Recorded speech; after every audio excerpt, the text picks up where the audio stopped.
All right, welcome back to Coffee for Closers. My name's Alex Wellings, and today we're talking more about the sales process. I'm again joined in studio by the Mr. Rick Kallmeyer. Thanks for being here.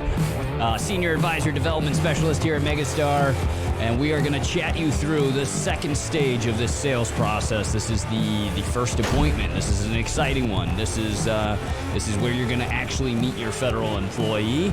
We're going to walk through the steps, the nuances, and everything as much as we can here. And again, remember, these are your foundational videos. There's more to talk about as far as the particulars of why and how you're going to be replacing TSP, or why you would replace TSP or transfer TSP funds, replace FEGLI, and how you would chat to them about their pension. But today we're talking foundationally about the structure of your first appointment. And to recap, the first part of this whole process, Rick, was the pre-appointment prep. Getting ready for the first appointment. And it ended, if you remember, so first part was getting familiar with the lead, finding the pain or the need, doing a quick needs assessment, kind of a prediction of what you think might happen. Needs assessment of what the appointment's going to be. Yeah, right. Yeah. So figuring out, okay, based on the information I got on the lead, what do I predict their pain might be? Yep. Right. And sometimes they answer it. They ask a question that might do something like that. Other times it's a little more complicated than that. But in this instance, or after that, I should say, you go into a game planning and you start to game plan about how you're going to approach your first appointment. And this is a suggestion, right? This first appointment. This is how the majority of those that are super successful in this program approach their first appointment when they're doing these direct to appointment leads. That's what we're going to cover today.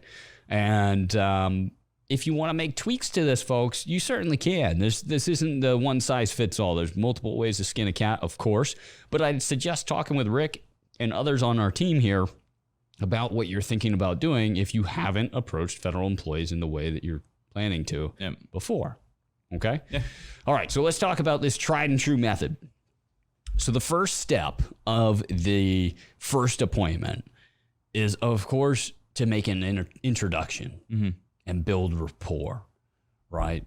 It's as simple as that. So what you're going to find most of the time, and Rick, you can correct me if I'm wrong here, but most of the time when you're talking with these appointments, you're essentially going to have a client that is familiar with FEBA, understands FEBA. Remember, we covered in the last video how these appointments come. They're familiar with FEBA, but they're not familiar with you, the FRC. And you may have sent them a bio in your confirmation call or in your confirmation email, but this is your chance now to just talk a little bit about who you are and why you're here, and jaw jack with them a little bit about, what their situation, how's COVID going, how's, whatever current event you want to throw in there.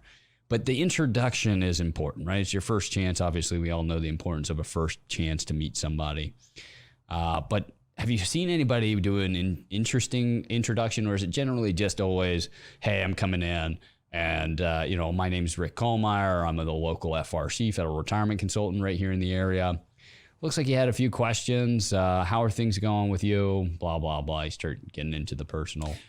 Yeah, so I think obviously how much you've done in the pre-appointment process and kind of like making that bridge, as we discussed on the last episode, will change up how you're going into the first appointment just a hair. Again, if you've already done the confirmation call and you talk to them personally, or if your office did, or if you sent them an email, if you're sending them an email with your website, telling them to go check things out, obviously you can start off on that launching point and say, hey, what'd you like on the website? Did you find it? You saw some stuff I've done on. Some people are on television, radio, and all that. So you have a couple more grabbing points you can lead from.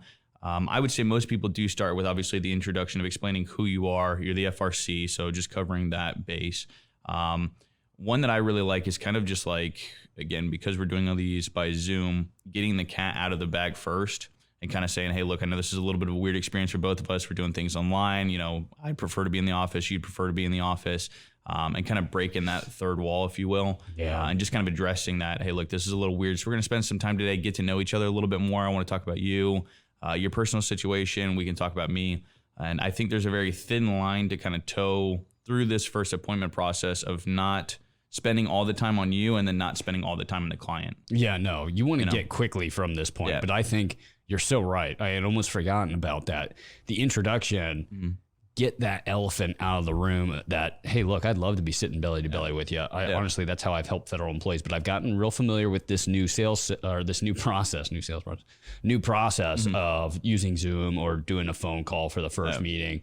And I've been able to help a lot of federal employees. I think you'll find that can be really educational. So you told me this, that you have these questions. Let's move on to those, right? Like, so you made the introduction, who you are, why you're qualified to talk real quick. And then you're moving into what their particular need was on their lead request. Yeah. And I think that's a great point, especially if that person's putting that on the appointment process. I think it's a great place to just kind of jump into it if you're going to dive right in from introduction to, all right, let's talk a little bit more. You said you had some concerns about the TSP or concerns about the TSP or concerns about whatever it may be. What were those concerns? Do you have like a direct issue that you're specifically worried about, like having enough money, or is it just you want to know how the thing works? Yeah.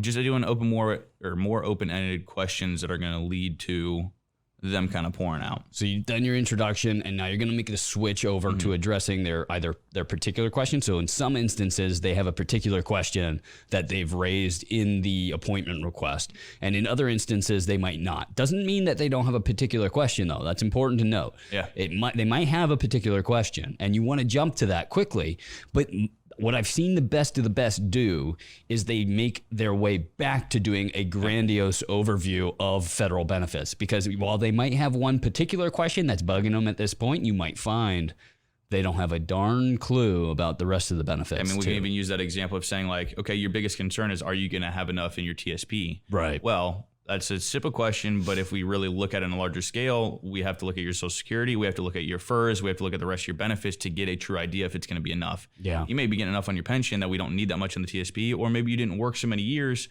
and we really got to make that difference up with a deferred comp plan. Right. Like let's find our way back. You had a question about your TSP allocation, right? And I've seen advisors do stuff like this. I was just on a call not too long ago where I was a fly on the wall with an advisor, and what he was doing was bringing back the client to, hey, look, so you got a question about your TSP allocation. How much do you understand about your TSP? Yeah. And this was just right out the gate. He knew that they had a question about TSP allocation. What's the best strategy right now during COVID? Oh, I know about this, or I heard that, I moved everything to the G fund. I was in the C fund and I moved to the G fund. I'm just wondering if that's the best move. Oh, okay. Do you understand how TSP works? Pulling it back a layer. Right. He's pulling it back a layer. Yeah, just to see where they are.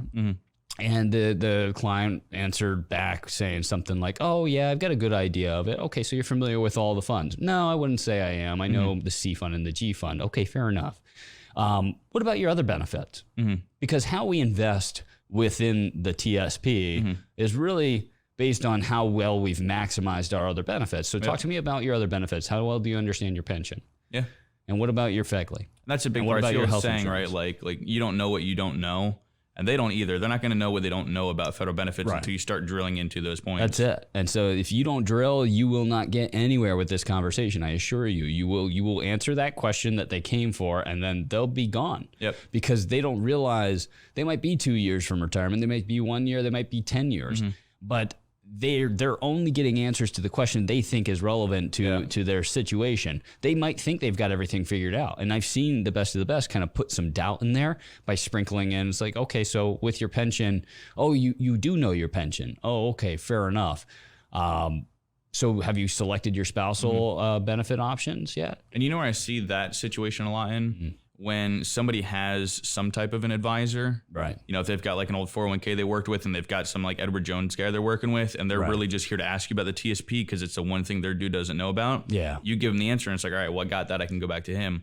When you start hitting them with all those different questions of like, okay, well, you don't know this. Do you know FERS? Do you know the rest of your benefits and how it all works out together? Then you put that in the head of like, well, maybe my guy doesn't know everything. Right. Maybe he doesn't know the full picture of this, and this guy does. And this guy also knows Edward Jones stuff. And sometimes they do know about their pensions too. I've seen that. That's a good point, obviously, but there's also, they do know. The guy does know about his pension, and I'm getting nowhere by talking about that. Fine. His question was about TSP. Yeah. He doesn't seem to know about the TSP stuff. So, okay, you told me you know about the G and the S fund, to continue in that hypothetical. You know about the G and the S fund.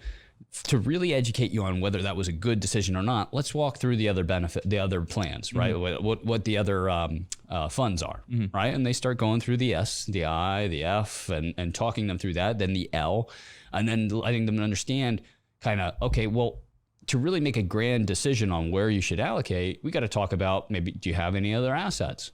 How do you have those invested? How risky? How much of this are you willing to lose? Those are all the typical advisor questions you guys are very familiar in asking. You start to pivot into those. It's not any more complicated than that.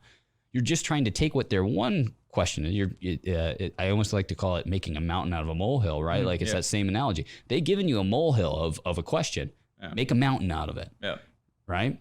And so now you'll start to find maybe this was one of their pains, but maybe they have a few others. And the goal is to, with this benefit overview, to work towards your value proposition, which is that you can do a full benefit analysis and that there's no place in the federal government for you to go to get this report. Nowhere. No one place that will give you your TSP, your outside assets, your FERS pension, your FEGLI projection, all in one place and have it shown to distribute over a 30-year retirement. You can't even get your three benefits together. You can't even just get the TSP, your Social Security, your TSP, your FERS pension, your FEGLI on one report, because TSP is a separate entity altogether. It's managed by TSP. And then you tie a Social Security in that as well. And, you get a stack of papers at this point. Right. And so your goal is to get them to realize that not only do they not understand what their TSP looks like or whatever their one question was, they don't understand federal benefits as it relates to retiring. And the second you've got them in that mindset, and we have other videos that we're going to do that explain the holes that you can expose within the federal benefits that'll set you up for success in getting them to that eureka moment. Creating the mountain, if you will. Creating the mountain, right? Thank you. And then basically getting them to your value proposition, which is the benefit analysis. Right. And I'm actually going to bring up this benefit analysis so everybody can kind of see, because once you've gone to your value proposition, Will, can you bring this up on the screen real quick? All right. So this is the gap analysis report. And this is a software we use. It's called Track. It's really, really cheap. And a great software that, I like it as well, but it's certainly not the end all be all. There's other reports, other softwares you can certainly use that'll do a good job as well. But this does a really fantastic job of giving them a short overview of what their benefit is, real quick, an overview report of where they are currently and what projections they might have at retirement. I mean, just to get this one page you're showing on the screen would take you hours of work calling different agencies to try to figure out what's on here. Right. And so you give them this sample by the end of it. Say, look, this is what I do for clients. And if you're doing a virtual appointment, you bring it up on the screen. So this is what I do for federal employees. I've done this for everybody. Likes that group mentality where they feel like you're helping. Like this isn't the first time you've ever helped a federal employee. This is something that I do for a lot of federal employees because they realize that there's no one place for them to come get all this information. So this is a completely free thing that we do as FRCs just to make sure that you guys understand where your benefits are. Right. I'm not trying to sell you anything. I'm just trying to get you some education. And if you decide that you would like me to help you, then sure, that's fine. I'm happy to help. But otherwise, I help plenty of federal employees just getting a good understanding. Those that I can help further, sure, I help those folks.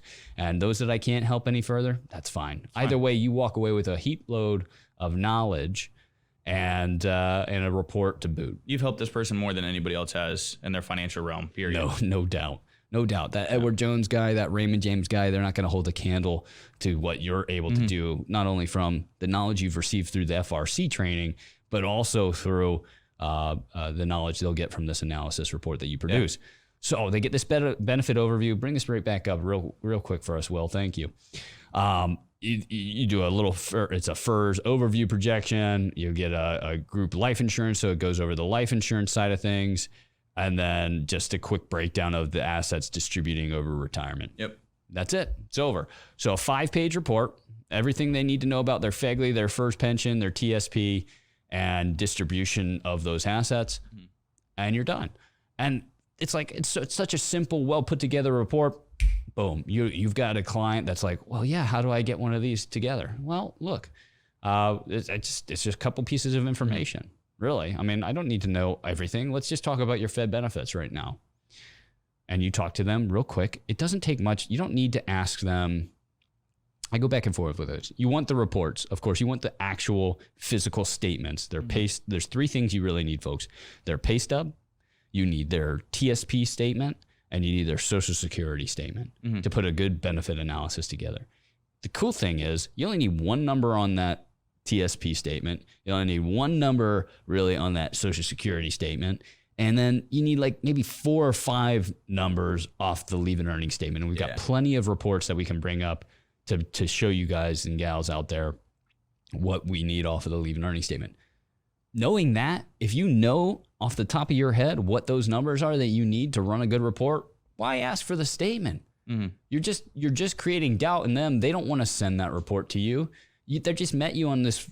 We're 30 minutes into a 45-minute phone call. Their first meeting with you. They're like what you're saying. And of course, they're going to entertain things just to get you off the phone if you're too stringent on the fact that they need to send you something. So having some sample report to send to them gets them excited about your value proposition. But then also having like a less intimidating option for them than sending this information to a stranger is really important. I've seen it work much better than them saying, because I'll see a lot of guys and gals out there ask for them to send like, okay, well, great. If you want one of these analysis, send me your leave and earning statement, send me your TSP statement and your Social Security statement, and then any other IRA, 401k things that you might need, spousal. Like they're asking for too much. Yeah. If you need those things, discover it in the second appointment and get it done. I see it as like a really good kind of like pull the ripcord. Like if you're going well enough with a client and they're willing to start just dumping information out, obviously take it down. Like I'm not one to say like stop the client on the first appointment. If they start going into benefits, like tell them we're not going to do that here. We're going to hold that to the next appointment. I'm just not that type of salesperson, or I guess, position myself that way. But yeah, if like the client is clearly like not very comfortable with you yet and you haven't really built that relationship up, you can generally tell if somebody's like, yeah, dude, take my stuff.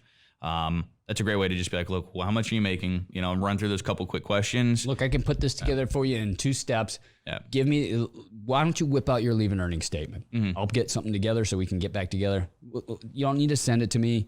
That can be uncomfortable. You're just getting to know me. I just need a few different numbers, not your Social Security number or anything like that.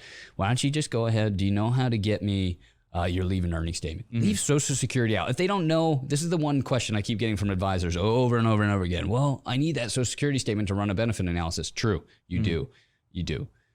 But not to get them, not at this point, you don't. Yeah, not at this point, absolutely Give them a report that's more particular. Like even if you give them a sample report that's not even theirs, like giving them a report that's about their social or their leave and earning statement stuff, like their federal FERS pension and their TSP projection, that's enough to get them so jazzed up about this particular report that in the next meeting, when you bring it to them, they'll be like, man, yeah. And say, you know what's even cooler? I could put all of your other assets in here as well, and we could really get a better glimpse of where your particular you're saying too in the first appointment, what you like to do is to I've seen the best people do, not myself. I don't sell these annuities. Yeah. So, I always forget. These are watching advisors out there, right? Yeah, that's the funny part. Yep. To go through the first appointment and then trying to like just gloss over the key pieces of information, actually make the report for the second appointment, and then try to do a deeper, further fact finder in the second appointment to get the rest of the information. Yeah, this is a 45-minute call. I'm just trying to get my hooks into them so that if I have some information. So here's what I'm prepping for, right? Or the advisor's prepping for.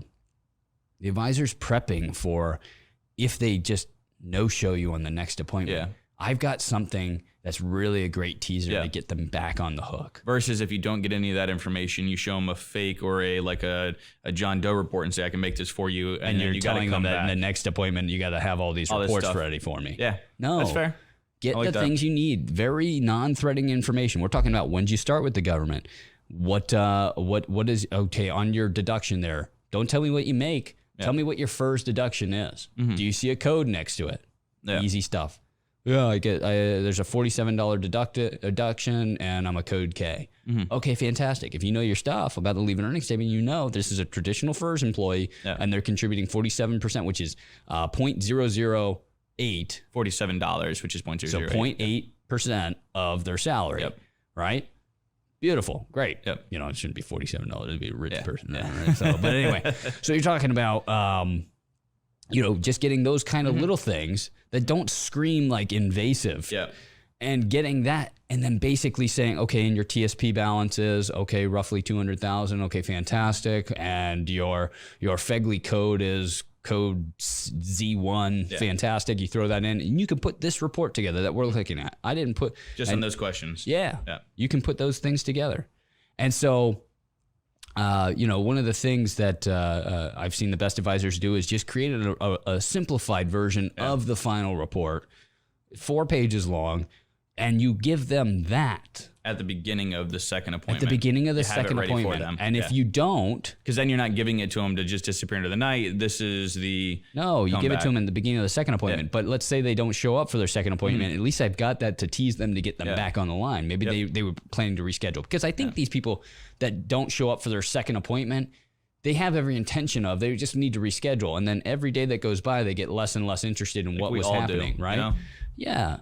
And so this helps them get back on the line because it's something pertinent to them. Yep. You know, hey, let's polish this up. Let me go over this with you, blah, blah, blah. You can get them back on the line. Yep. But primarily the goal is to present this to them at the beginning of phase of the second appointment, which we'll go over in the next episode. But that's essentially it. Your first, and then setting the appointment, of course, right? Like, so finally, this last step. So let's review real quick. Introduction, making a good introduction, maybe acknowledging the elephant in the room, and then getting on to the Fed benefits, doing a thorough education. Your primary goal throughout this entire event is just to get the education out. Prove you know what you're talking about. Prove that you can answer their questions. And if you do that successfully, give them your value add. Yep. This is the value add, the gap analysis that we're talking about. And then finally, move to book the second appointment. Say, look, we can get you back I can get you in the office. Some advisors use that first call to make a case for if there's ever a time for us to get together. I mean, for you to go out of your house if they're really on lockdown and come and sit down with somebody. Your retirement assets or a conversation about your retirement would be the time to do that. Or they just say, you know, hey, we can do another virtual appointment. I can do a screen share and I'll go over this gap analysis report. Now that I've got all the information I need, I'll put this together. Yep. And then in the second appointment, we'll show you how you take that simplified gap analysis report, make it a great one. Or if you got everything you needed in the first appointment, then fantastic. You move on to presenting and providing a solution. But this gap analysis is going to give you an idea of really, truly what is their pain and how do I provide a solution for them? So you'll go into that second appointment. We'll go over the steps for second appointment and how you get closer to a close in the second appointment, or go ahead and close the deal right then and there. And on the backside of it, for anyone that's in this whole process, obviously, if you're listening to this, you probably are on the federal program. When you get that first appointment, pre-appointment section's done, you're going to your first appointment. If you want to call one of us, anyone on the team, walk through it, kind of get a good game plan together, go through your first appointment. And once you have that basic information to run the track report, obviously you can call somebody on the team. We'll run it for you, walk through the report, kind of teach you how we, again, go through it a little bit more depths.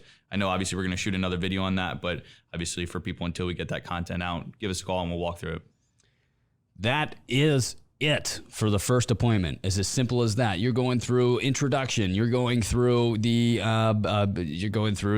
education of federal benefits. You're going through a final value proposition, so giving them a value proposition, and then doing some light fact finding to put a report together, and that's it. After that, you're setting your goal for the second appointment, whether that's in person or another Zoom appointment, and it's over. Yep, that's it. That's it. Easy peasy. That's the first appointment. That's basically it for today's episode. We're going to be right back here tomorrow with part 3 of the sales process. And that's going to be all about going over this gap analysis, this track report, how you, what information you need to grab, how the report looks, and everything else that goes along with that report. So we'll see you next time here on Coffee for Closers. Thanks for joining us.